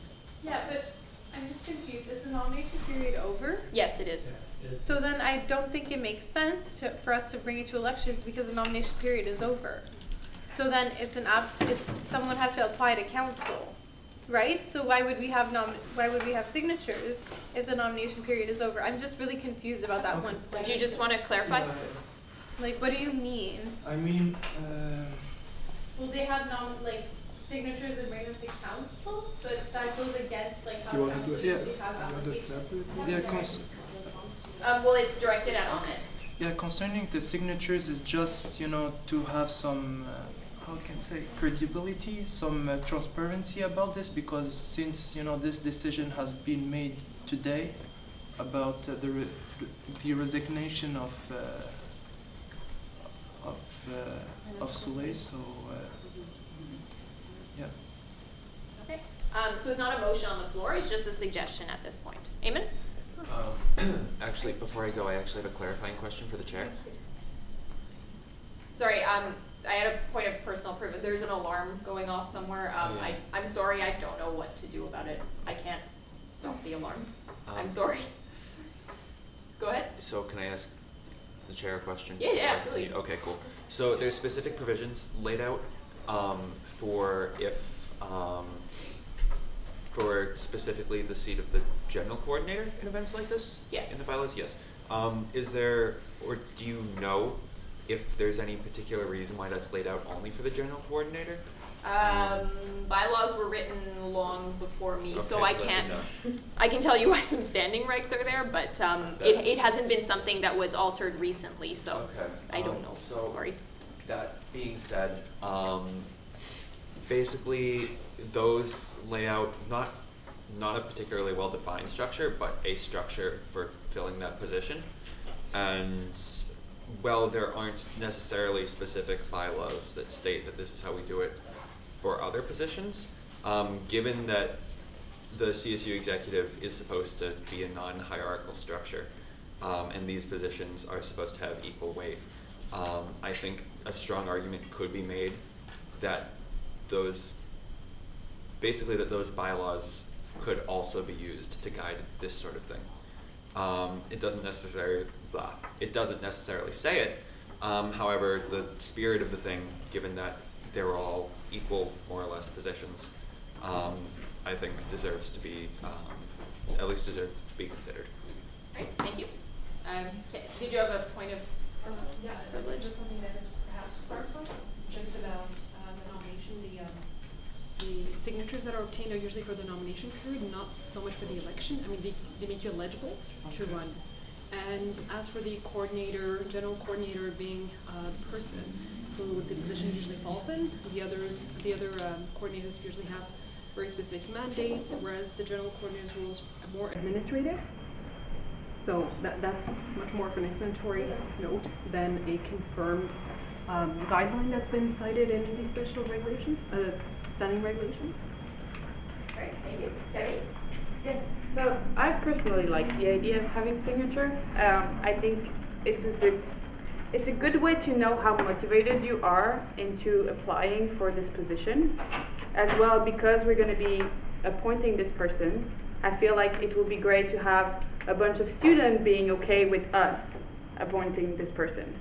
So I feel like it's because we cannot have an election, at least as far as I'm concerned, it will be great to have some kind of like feedback from the student themselves, whether it's like having signatures to like say, okay, they agree that this person will like go for this like job, this position, rather than just having a bunch of people like sending CVs like any other jobs.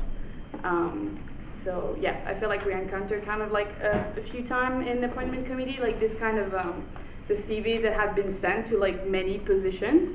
So if to have signature, it make it clear that you're running for this, well not running, but you're applying for this position, and you know what you're doing basically. All right, thank you. So I have a speakers list of Peter, Patrick, Reem, Eamon, Rowan, Ahmed, Veronica, and Layla. Peter? Yes, so what I want to say about this is that the signature is fine, but my concern right now is that what if someone don't understand CSU at all, but they have the background in finance or anything like that, and then they go out there to ask for students to sign like a whole bunch of list or something like that, then I don't think that will be any effect once they are coming to sit as the role of finance coordinator. So I don't really see the point of letting them sign, because there will be some students who are taking their experience before, but then don't know anything, or like don't know what the role will be, and then don't know what we have talked about in the past. So I just don't think that this would be a good idea to do a signature.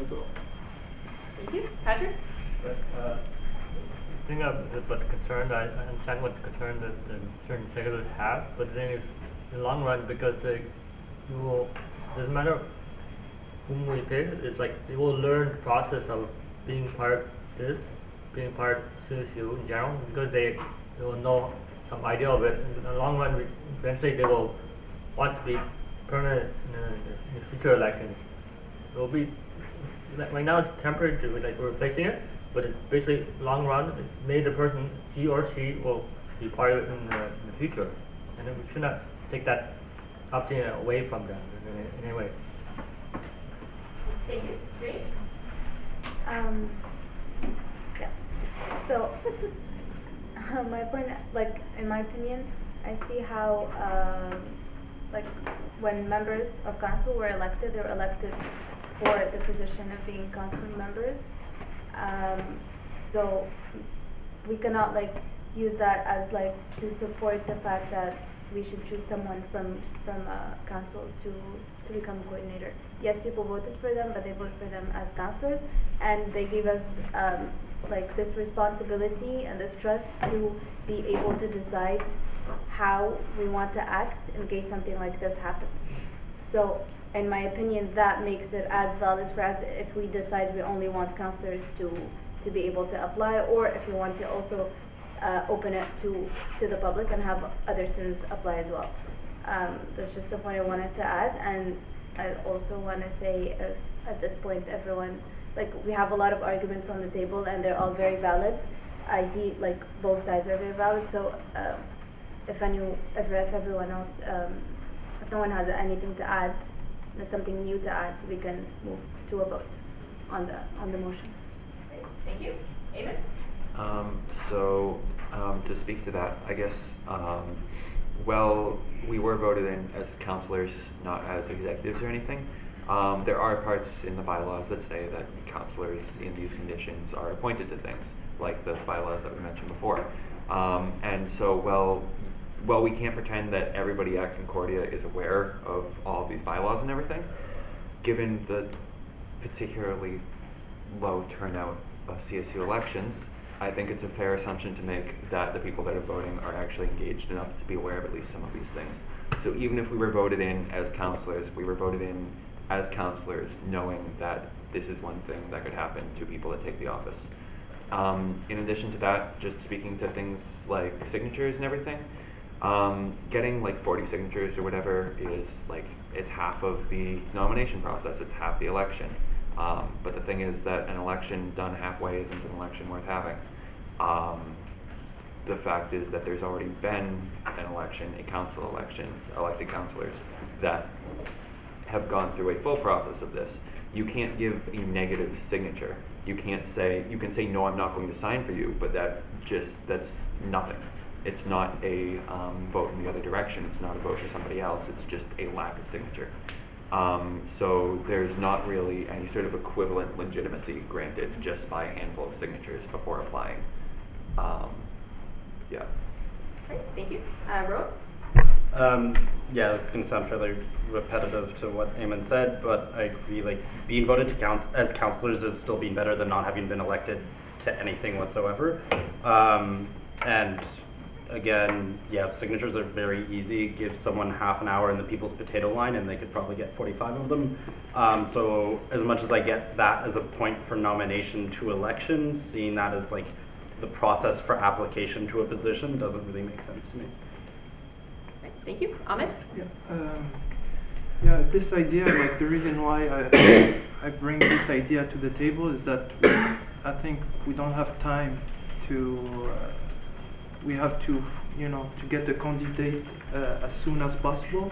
And I believe that to get some signatures or an approval from students, I don't know, we don't have time to do votes, so maybe to do a signature, it will be probably a good, it will be maybe the best option that we can have. It will, and after it will be councillor that will decide whether this candidate is good or not, and it will be fair for councillors and as well for students out large to fill up this position.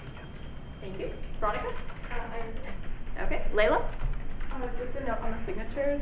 A signature is like a nomination or like seconding a motion. It doesn't mean that you necessarily want that person to be there. I also think that if we're gonna, and that it's strange to have students at large nominate somebody if they're not also able to vote in the process. It's like asking for someone's opinion and then halfway through telling them to leave the room. It's a little, I just think it doesn't actually support what it is, and someone could easily sign everyone's sheet because that person went up and asked them, and that's not how elections work. I didn't personally go and ask someone if I could be student life coordinator. They had to vote without me standing over their shoulder. So I think if you treat a signature with someone asking for a signature as the same as support, it's a pretty weird power dynamic, and it doesn't necessarily reflect that that person is in any way actually have that support. I think the only function that signatures would have would be establishing a kind of homework for someone applying for the job to complete, for us to have some proof that they were invested in the position. But I think there are many other ways to judge that beyond getting signatures. Thank you. Sally? Okay, well, I agree with the motion. I believe that we should open it for students at large, because what's gonna harm us to have more CVs or more people to look at, and then we can choose from. And as I said, we're a Concordia Student Union, and we think we should be open and transparent for everyone, and we can see if they're capable of doing that. We can approve. If not, we say no, and we take someone from us. I don't see why to limit it. That's my opinion. Thank you. Peter? Yes, I just want again agree with Leila first of all, and then secondly with the signature. My only complaint right now with the signature that the likelihood that they could go anywhere to our own campus, and what's the point if they don't understand the law is, and then just go out there, sign it, and then give to us? Then they being voted in. Yes, they are being voted in, but then we will have a hard time to deal with them. Then there's no point for us to let them come in and then they resign again and then we have to choose another one again. So that it just comes down to this. Thank you. Kemi? No, I received. Oh, sorry. Thank you. Okay. Reem? Call to question. Okay. Do we have a second? Winston? I think so. The question's been called. So now we're voting on whether we want to vote on the motion. So all those in, yeah, the motion is to have it publicized to members and councillors, with the specification being that councillors be given priority. Yes, Reem? The original motion? Sorry? This is the full motion? Yeah, the full motion.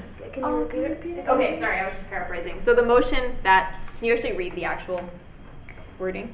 Sorry. Scroll up, but it was to have the position made aware that it would be prioritized for councillors. That's the amendment, and then the main motion. Few pages up. Yeah.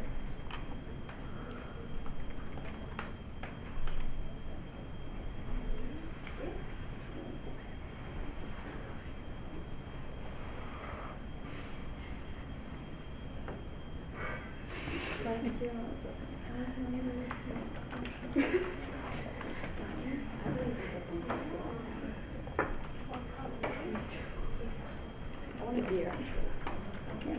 Okay, yeah, so go ahead. I would like to motion. The motion is as follows. Sorry, I just heard chatting. Go ahead. The motion was I would like to motion to publicize the position to allow students to apply to the position, so when council wants to decide, they have more options. Okay, so it's to basically to publicize it to everyone. And then the specification being that councillors be given priority. Yes, Ali? Is it possible for the motion to be put on the group just right now? So like if we can reword it in a better, I don't know. Okay, so we'll just put it in the group.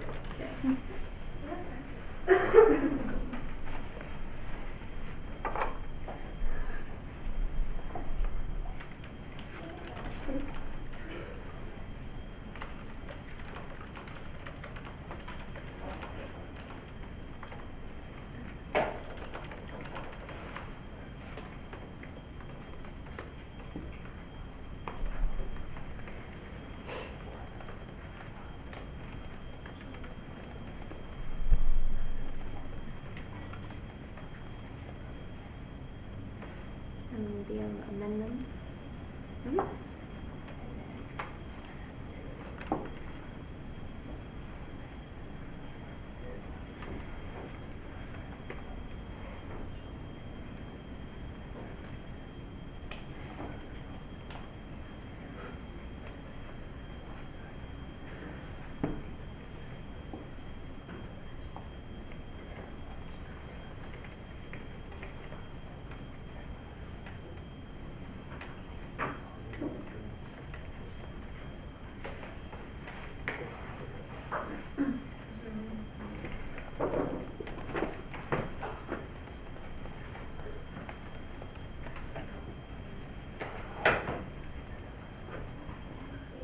Got it.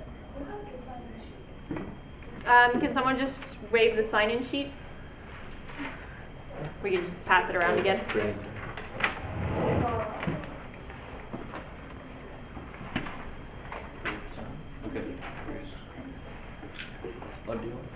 you.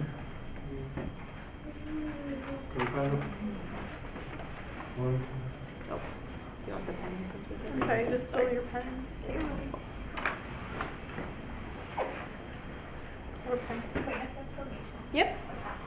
She's just posting the motion, the wording in the group, just so everyone's aware of the wording before we vote on voting on the motion. Yes, Sally? Oh yeah, it'll come around. Ali? Thank you. Oh wait.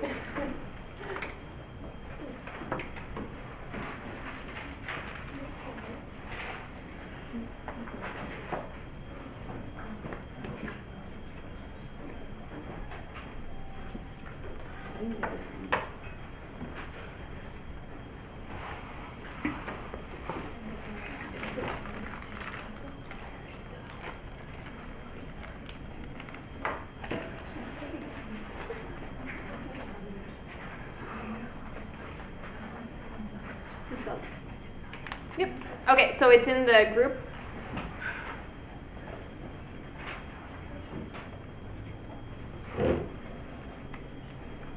Okay, I just want to make sure that everyone knows what they're voting to vote on. Is there any questions or discussion? Can we wait like 10 Yep. seconds? Thank you.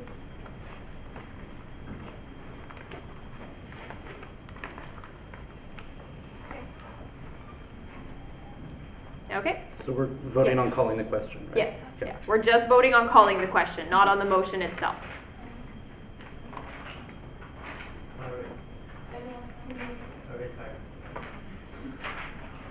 Okay, so if everyone's okay with the motion, we're voting on calling the question, so we're voting to vote. So a vote yes means you want to vote on the motion. So all those in favor, please raise your placards. 13, all those opposed?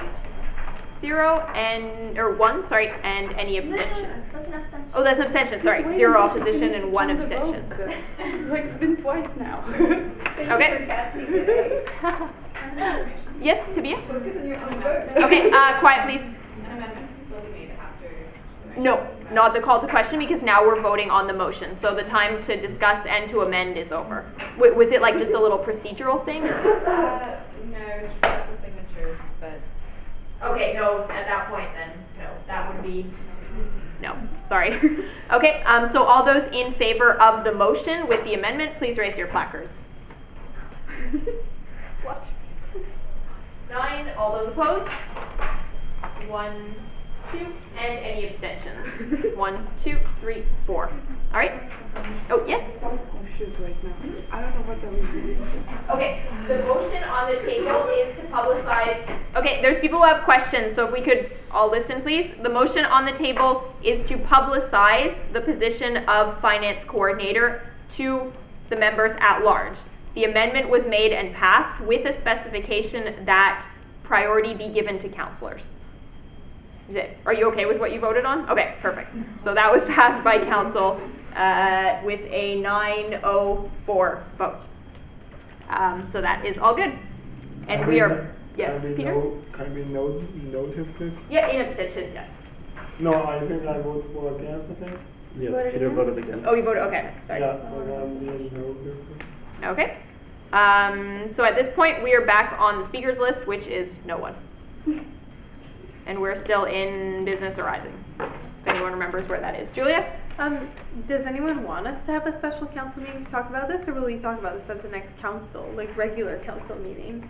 Rowan? I'm assuming this would go to special council meeting since it's kind of its own point to discuss. That wasn't in the motion, but I think that was kind of what everyone was thinking.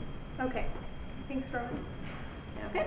Is there any more discussion to be had in question period and business arising? Yes, that was it? Yeah, I was just checking my emails, and then there was an email sent with final documents, like 2 documents about a project and something else. Is this going to be discussed here, or? There wasn't anything specific. I just sent them out. There was no mention of any motions attached to them or anything, so they seem to be informational. If you have questions, now's the time. I'm Okay. wondering if it's going to be brought up or not. No, those Yeah. were just my reports. That was it. Oh, okay. Yeah, so there's nothing to vote on. So if nobody pulls them, they just go to consent, but like everyone's always open to questions. Okay. So if there's no more question period or business arising, we can move to announcements. Rory wanted me to inform council that he left because he's not feeling well. So I have announced that, and the floor is open. Yes, Rowan? Did he leave early enough that he needs an excusal? No. He just wanted me to publicize it. Okay, so if there's no announcements, really no announcements? Oh, I'm shocked. Julia? So I've been having tabling sessions for menstrual hygiene products recently, and I'm probably gonna have another one next week. So if people wanted to come by, I usually do them in front of the Hall Building Mez, and we gave out a ton of free menstrual hygiene products last week. So if people wanted to come, I'm most likely gonna make an event like in the next couple days, and you could publicize that if you felt like it. Thank you. Thank you. So I'll keep going this way. Layla? Yes, so as I'm sure all of you remember from reading the Student Life Committee minutes from sometime this year, the Student Life Committee has funded the rapid HIV testing clinic that's happening next week on the 29th and 30th of November, and it's going to be in the CSU offices, and there will be a sign up, so it takes about 20 minutes for to have a rapid test done, and then you sign up, you can make an appointment to go receive your test results from the Concordia clinic. So it's open to any Concordia student, and it'll be happening from 12 to 4 on both of those days, and you can sign up the day of. Please spread the word. The goal of this is not only for people to have the opportunity to get tested for free, but also to reduce the stigma around testing for HIV, but also for other STIs. We've partnered with the health services, and they're doing other STI testing clinics around campus as well. And I really encourage all of you to come or to invite people. There's a Facebook event that I think Asma shared in the council group. Great, thank you. Dennis? Yeah, so, sorry, this Friday I'm doing another waste sorting game, and it's from 2 to 4 in the LB cafeteria. You can win prizes and also see how sustainable you are. It'll be fun, and there's also another one happening on December 1st in the Hive. All right, thank you. Ahmed? On November 27th, the CSU has the mega clothing swap, so please come, please support this project. It's very important. Thank you. Yeah, I was just going to ask really whether we should be able to post the tabling sessions onto the council group. Whether we'd be able to post the tabling sessions into the council group? Yes, definitely. I'll do that. Thank you. Thank you. Peter? Just going to ask a quick question to Leila though. I saw you post the doodle on for the HIV test. So when we start up, do we just come to that time or what? Like I'm not like I'll communicate with you after. Yeah. All right, so are there any more announcements to be made? If not, yes, Kemi? Move to adjourn? Yes, I will accept it. Do we have a second? Julia? Okay, so meeting adjourned. It's 8:49.